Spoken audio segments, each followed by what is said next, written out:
The Peruvian Congress approved advancing the general elections to April 2024. In Mexico, thousands of migrants were left exposed to the cold in the border zone after restrictions were tightened to prevent them from seeking asylum in the United States. And in the UK, ambulance workers have gone on strike, demanding a payment increase above inflation after recent walkouts by nurses.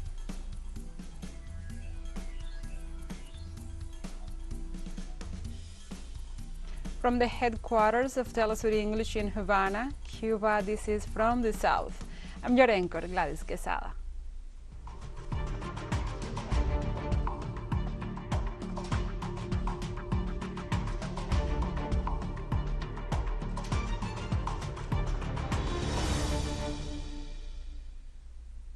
On Tuesday, with 93 votes in favor, 30 votes against, and 1 abstention, the Peruvian Congress approved advancing the general elections to April 2024.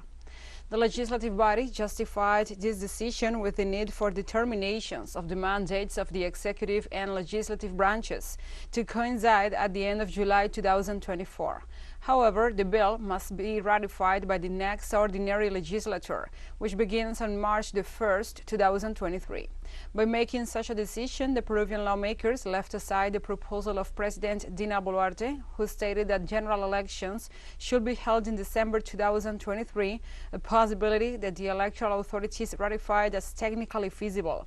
During the debate, leftist legislators demanded the call for a constituent assembly, but it was rejected by the conservative caucuses, arguing that they want to provide tranquility to the country.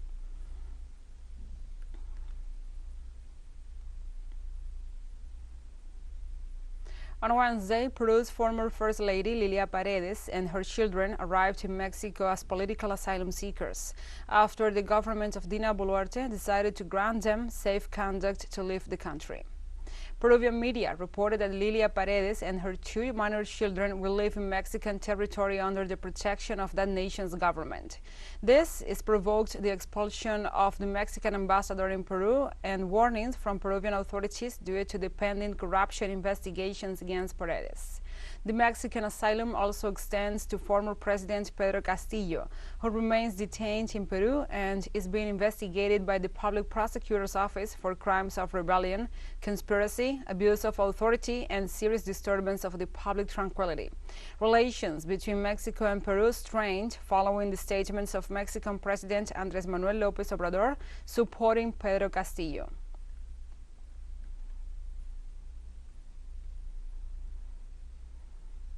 On Wednesday, Argentine Aide Castelo de Garcia, one of the 14 first mothers of Plaza de Mayo, died at the age of 94 as a result of a cerebrovascular accident. Born in 1928, Aide was the daughter of one of the first socialist thinkers in the town of San Justo, where her father used to take her to Labor Day marches and political rallies. She was the mother of Alicia, Diego, and Horacio, who was a conscript at the time he was illegally detained at the Federal Security Superintendence.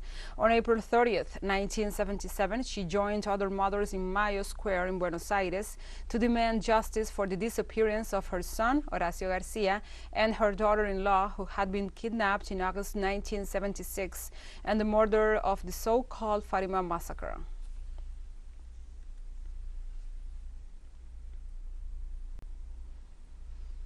Social and human rights organizations in Argentina protest on Wednesday to demand the release of the leader of the Tupac Amaru Neighborhood Association, Milagros Sala.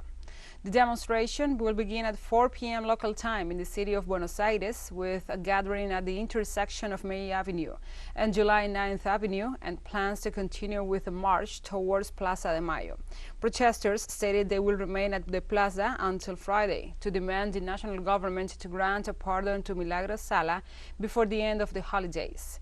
The call came after the Supreme Court of Justice ratified the 13-year prison sentence against the leader of the Tupac Amaru movement for the crimes of illicit association, extortion, and defrauding the state.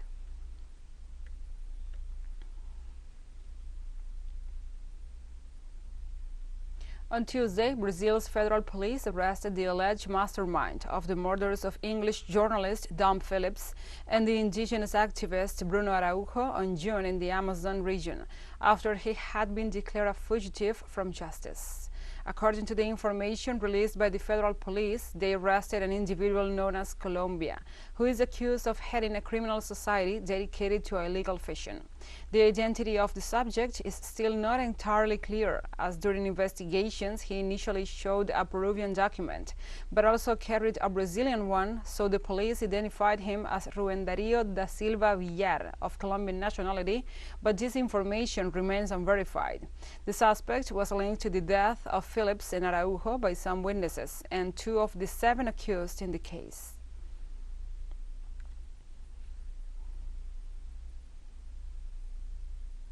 Brazil's Chamber of Deputies held a second vote on Wednesday on a proposed constitutional amendment aimed at maintaining social welfare assistance to those living in poverty through the Bolsa Familia program. The initiative, promoted by President-elect Luiz Inácio Lula da Silva, was endorsed in the first vote on Tuesday with the support of 331 legislators, while 168 voted against, among the parliamentarians who support outgoing President Jair Bolsonaro. With the proposal, Lula da Silva seeks to fulfill his main campaign promises, which include an additional quota of 150 reals, equivalent to $29, for each child up to 6 years of age.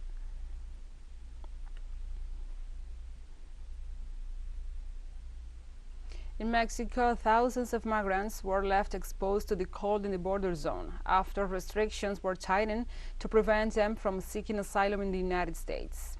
According to the U.S. officials, the Supreme Court will not lift the immigration restrictions before Christmas, a day after Chief Justice John Roberts issued a temporary order to keep in place the limitations at the time of the COVID-19 pandemic. Officials have turned away most migrants who applied for border relief, arguing to prevent the spread of COVID-19 under a public health rule called Title 42.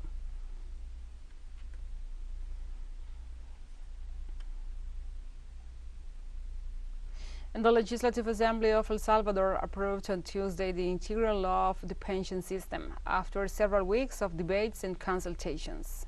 The legislation will be accompanied by other mechanisms, such as the law for the creation of the Salvadoran Pension Institute, which, among other tasks, will manage and regulate the public retirement system. The new legislation is part of a package presented by the government of Nayib Bukele, promised in September 2021, and which leaves the management of the resources in charge of the pension fund administrators. In El Salvador, 8 out of every 10 elderly people do not have access to a pension, and only 1 out of every 4 people who have a paid job contribute to the Social Security system, according to figures provided by the Central American Institute of Fiscal Studies.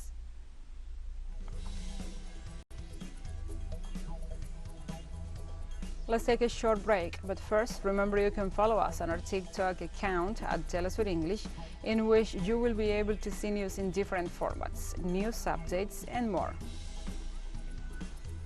Other stories coming up, stay with us.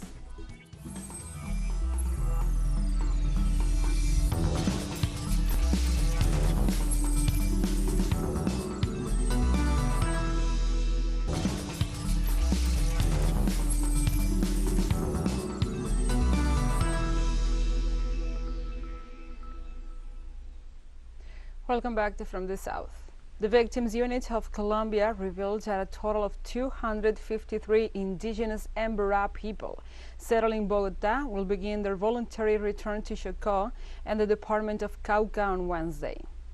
The families who were settled in La Florida Park and in La Rioja will be accompanied to their reserves by officials of the Attorney General's office and other state institutions. The entity indicated that the Emberá people who will leave their settlements will receive support for their sustainability as well as humanitarian aid to avoid a new displacement. They also informed that they will deliver habitability kits with materials that will allow the members of these communities to build temporary shelters.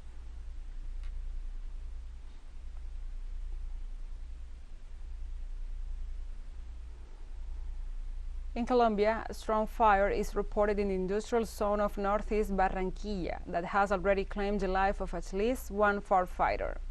The event took place in the company of Associated Ports Compass in the north of the city, where hydrocarbons are stored and transported, which allowed the flames to spread rapidly in the area. The Barranquilla Fire Department is deployed in the area to attend the emergency, where 2 members have been injured, and it was reported that one of them, the Sergeant Javier Enrique Solano Ruiz, has died. The emergency agencies ask citizens to stay away from the place and drivers to look for alternative roads.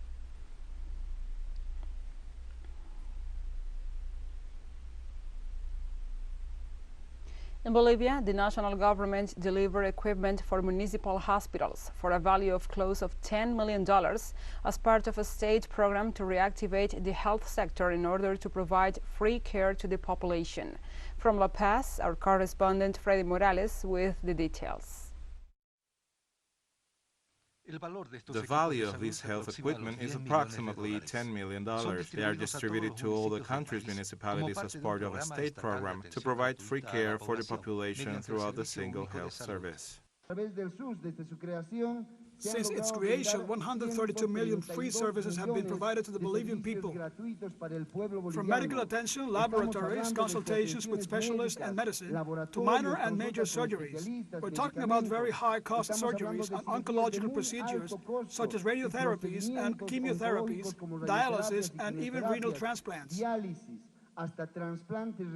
Municipalities responsible for the first level of health care participate in the definition and execution of state health policies. Mayors are preparing a campaign to improve vaccination levels in our municipalities, especially in children and adolescents.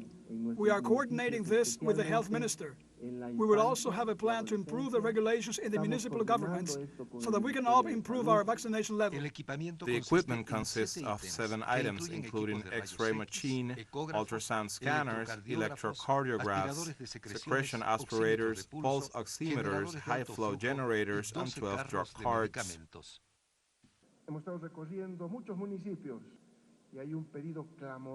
We have been visiting many municipalities, and there is a strong request for the health issue.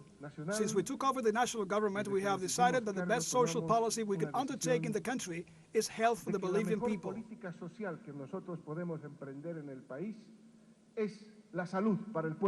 And a greater commitment to free health care is also demanded, a responsibility that, according to the country's law, is shared among municipalities at the first level and governor's offices at the second and third levels.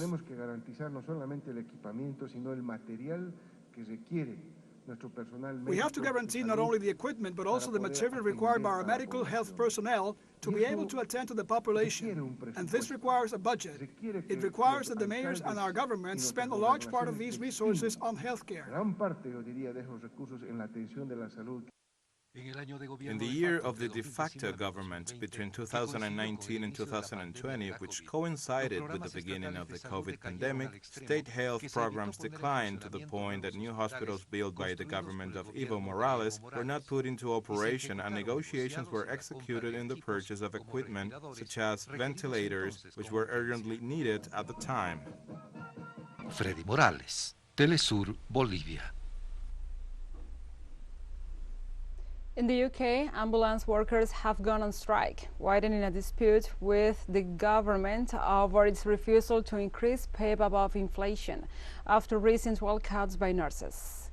A series of stoppages are causing misery in Britain in the run-up to Christmas, with the railway workers and passport control officers also threatening to ruin festive holiday getaways as the government refuses to sit on pay demands. On Wednesday, ambulance staff at the state-run National Health Service, the NHS, including the paramedics and call handlers, walk out, prompting warnings from healthcare leaders about straining a health system already in crisis. Unions representing both NHS nurses and ambulance workers have threatened further stoppages in the new year, and the government keep refusing to discuss pay. Still, trade unions have made absolutely clear they will respond to emergency calls. United Union representative Steve Thompson said the walkout is about pay, but also about trying to retain and improve the quality of services.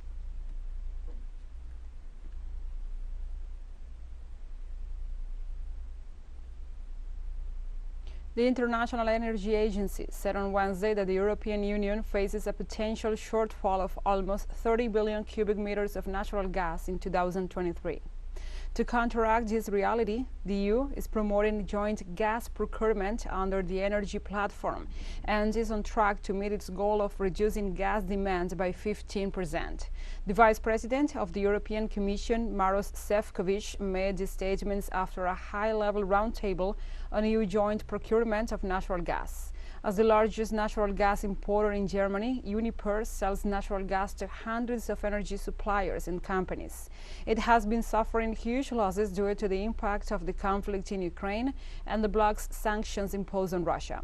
Meanwhile, in France, facing fears of possible large-scale and continuous power cuts this winter, people and businesses are stocking up on camping stoves and generators.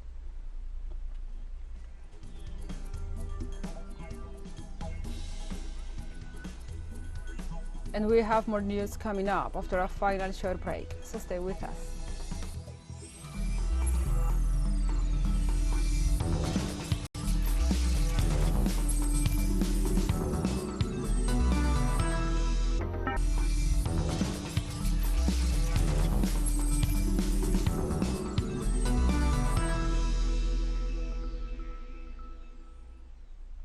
Welcome back. The former president of Russia and current vice president of the country's Security Council, Dmitry Medvedev, was received by the president of China, Xi Jinping, in Beijing. The former president said that during the meeting with the leader of the Asian country, they discussed the interaction between Moscow and Beijing, as well as economic issues and industrial cooperation. In addition, Medvedev's team informed that the Russian politician has conveyed a message from President Vladimir Putin to his Chinese counterpart. After the meeting, the Russian senior officials stressed the importance of the strategic partnership between Moscow and Beijing.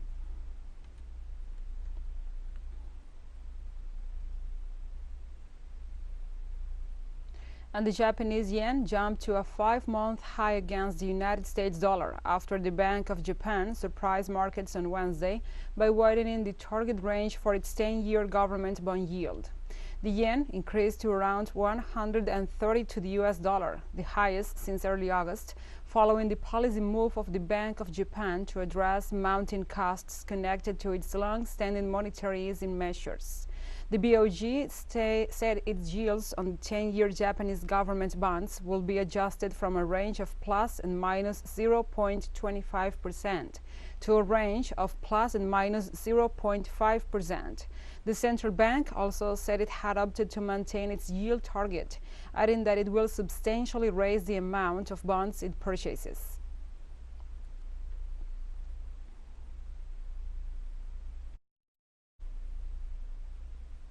The United States House Ways and Means Committee has voted along party lines to publicly release a report on years of Donald Trump's tax returns, which the former president has long tried to shield.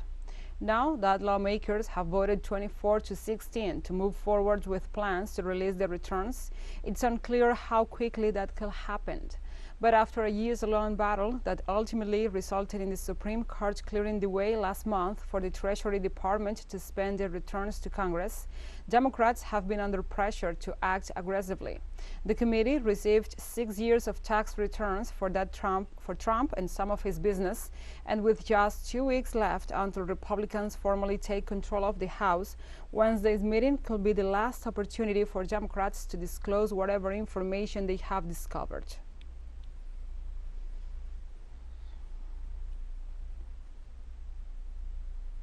In the United States, medical facilities and healthcare professionals in New York City have been overwhelmed by what some are referring to as tripledemic, as a surge in flu, respiratory syncytial virus, and COVID-19 cases see hospitals fill up with sick patients. Healthcare workers are being pushed to the limit as emergency rooms are being stretched and nurses are being called in help to the lead up to Christmas. Rates of RSV, which can cause breathing trouble for young children, have nearly doubled since October.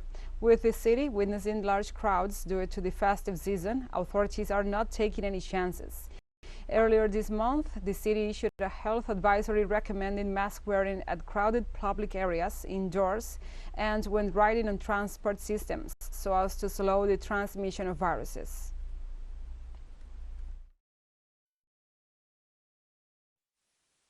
I work at 2 major hospitals in New York City, and our census is definitely up.